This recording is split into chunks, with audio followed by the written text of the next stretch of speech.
¿Qué tal? ¿Cómo está? Bienvenido, bienvenida a una nueva edición de Entrevista CNN. Llenan estadios, la gente se mueve incluso miles de kilómetros para presenciarlo. Hablamos de dos fenómenos, tanto la música como es el fútbol. Dos elementos, dos pasiones que se unen en este libro, en Gol Sostenido, del cual vamos a hablar ahora con el editor de Elefante Editorial, Emiliano Becerril. ¿Qué tal? ¿Cómo estás? Bienvenido a Entrevista CNN. Nicolás, qué gusto platicar contigo y con la audiencia chilena. Nos conectamos desde México a Santiago de Chile para dialogar acerca de este Gol Sostenido. Cómo unir dos pasiones, no solamente dos, no solamente el fútbol y la música, sino también la literatura, escribir, la pasión por plasmar lo que uno siente en las letras. Cuéntanos y cuéntale a la gente que está viendo CNN Chile de qué se trata este Gol Sostenido.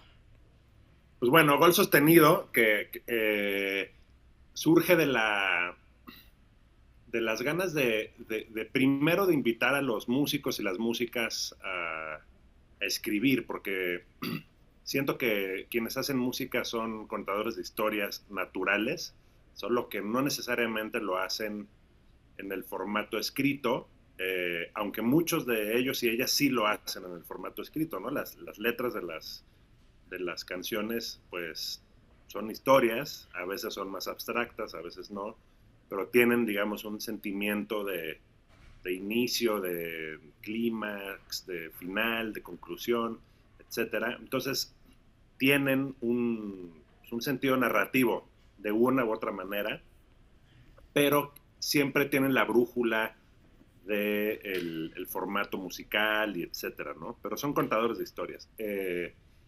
Y si nos detenemos un poco, pues hay muchos músicos como Chico Buarque o Fito Páez o quien sea que pues escriben novelas, ¿no?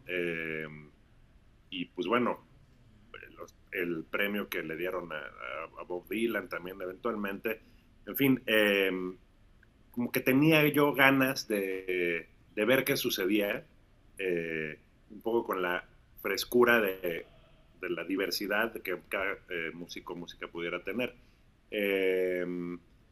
Y bueno, además tienen el plus, ¿no? de la música, etcétera.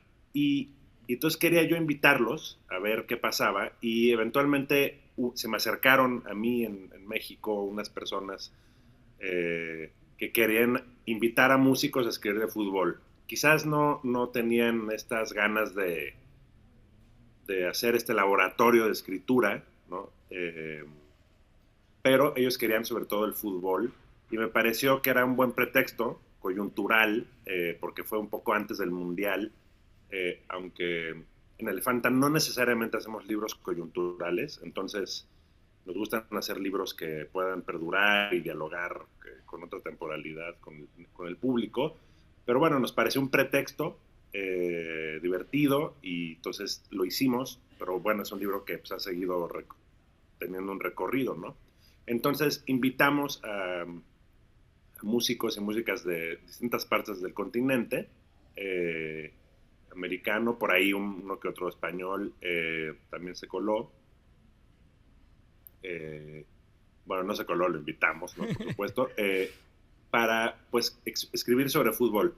Y no queríamos hacer una apología del fútbol tampoco, ¿no? O sea, a mí me gusta el fútbol, pero me parece que necesita, que es un fenómeno que necesita pues mucha crítica y mucho análisis, porque también es un poco tóxico como fenómeno capitalista del fútbol, por decirlo menos.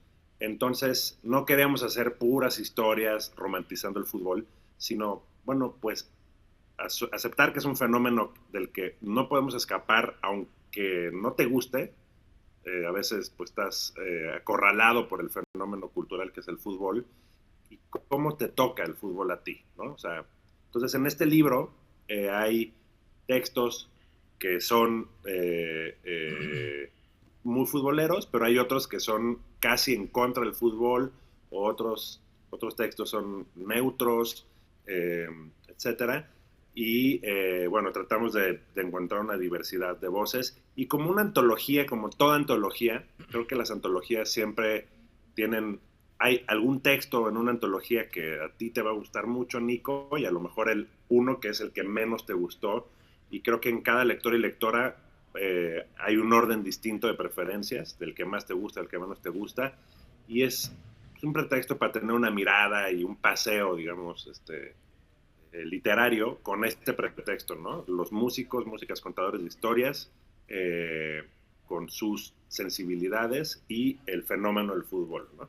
Sí, claro, Emiliano, porque tiene la particularidad, bien lo decías tú, de tener muchas voces y muchas miradas en relación a un fenómeno tan global como es el fútbol. No solamente tiene distintas personas, bueno, son un montón de, lo decías tú, músicos y músicas, integrantes de bandas conocidas. Por ejemplo, veo acá a Rola, a Carballo, a Terciopelado, a Audiostopista. Son solamente algunos de los representantes de estas bandas que se atreven a escribir en distintos formatos. ¿Cómo fue eso de trabajar con personas que no están acostumbrados a escribir en estos formatos, además trabajando en distintas maneras de contar y contando algo de lo cual no están acostumbrados, que de su espacio, la música, saltaron al fútbol? ¿Cómo fue ese trabajo? Pues sí, como que en general me tocó ver que podía haber una especie de inseguridad, ¿no? Porque decían, oye, es que yo no soy escritor, yo no sé escribir.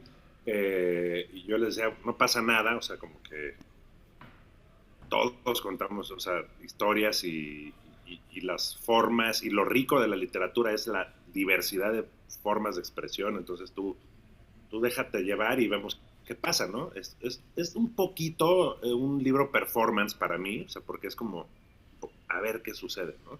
Y, y tampoco era como que hay unos que son un poco más ensayísticos, otros que son más, ¿no? O sea, está como libertad absoluta, eh, sí, como estar ahí dándoles un poco de retroalimentación, etcétera, pero nos llevamos muy buena sorpresa porque, por ejemplo, pues yo no sabía qué iba a suceder, y ya a veces cuando miras para atrás y ves el promedio de la expresión, encuentras comunes denominadores, ¿no? Entonces, por ejemplo, bueno, también hay, por cierto, periodistas musicales, gente que tiene un poco más, una relación más cercana con la palabra escrita, aunque luego algunos son del radio, de otros tipos de periodismo, pero bueno, hay entre músicos y periodistas. Y te decía, el común denominador que yo descubrí, que me sorprendió, fue, bueno, la relación con el padre, particularmente con el padre hombre, ¿no? Como que por la generación de músicos, porque son músicos, a lo mejor los niños de hoy y las niñas van a tener un acercamiento y una como constelación sentimental distinta a la que tuvimos nuestra generación, ¿no? Entonces, muchos de nuestra generación, y todavía más mayores o incluso menores, era un espacio como de convivencia con el padre, ¿no? O de oportunidad de convivencia, aunque no se diera, como que representaba algo. Entonces, como que me sorprendió ver en distintos textos como que había una figura paterna, ¿no? Y a veces muy conmovedores los textos, ¿no? No tenían nada que ver con el deporte, sino con un recuerdo, con espacios, ¿no? Luego, pues, particularmente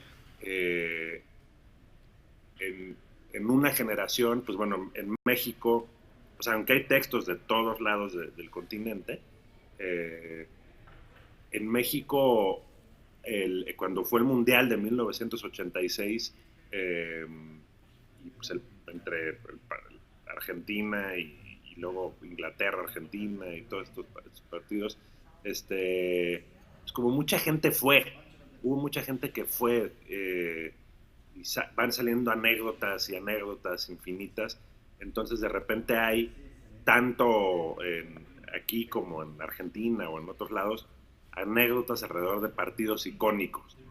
Entonces eso fue como común denominador, no solo del Mundial, sino de ese Mundial, sino en general. Y luego hay otros común denominadores que a mí me llama mucho la atención también, son los estadios. O sea, los estadios como lugares arquitectónicos pues tremendos, ¿no? Para nuestra claro. sociedad actual. O sea, es como el Coliseo de hoy, donde hay conciertos y los músicos tienen una relación muy cercana con los estadios, pero no necesariamente a través del fútbol, aunque saben, ¿no? Por ejemplo, el texto de André Echeverri de Los Aterciopelados, pues habla de una experiencia en un estadio. Sí, claro, Emiliano. Y de la relación que ella tenía. Sí, claro, es esa liturgia que se da, por ejemplo, tanto en la música como en la misma pasión del fútbol, de asistir a lugares, como decías tú, le pasaba mucho a Terciopelados, le pasa semana a semana en el fútbol, de asistir a este tipo de catedrales realmente que son los estadios. Emiliano, muchas gracias por conversar con CNN Chile. Evidentemente, las ganas de conversar evidentemente daban para hacerlo mucho más extendido, pero desde ya la invitación está hecha a todos quienes nos acompañen a revisar este Gol Sostenido. Son casi 400 páginas de pasión del fútbol, de no romantizar este deporte, sino desplegar lo que se siente, y escrito nada menos que por un mundo distinto, por el mundo de los músicos. Muchas gracias, Emiliano, por conversar con CNN Chile. Bueno, espero no haberme puesto muy psicoanalítico, pero en realidad es un libro muy divertido, genial, o sea, es como muy dinámico el libro, y Nico, pues muchísimas gracias por el espacio, y ojalá podamos repetirlo. Perfecto, Emiliano Becerril, jefe entonces de Elefanta Editorial. Ya lo saben, son casi 400 páginas, Gol Sostenido, la pasión del fútbol y de la música se unen en este interesante libro. Ya volvemos nuevamente con otra entrevista CNN. Que esté muy bien. Hasta luego.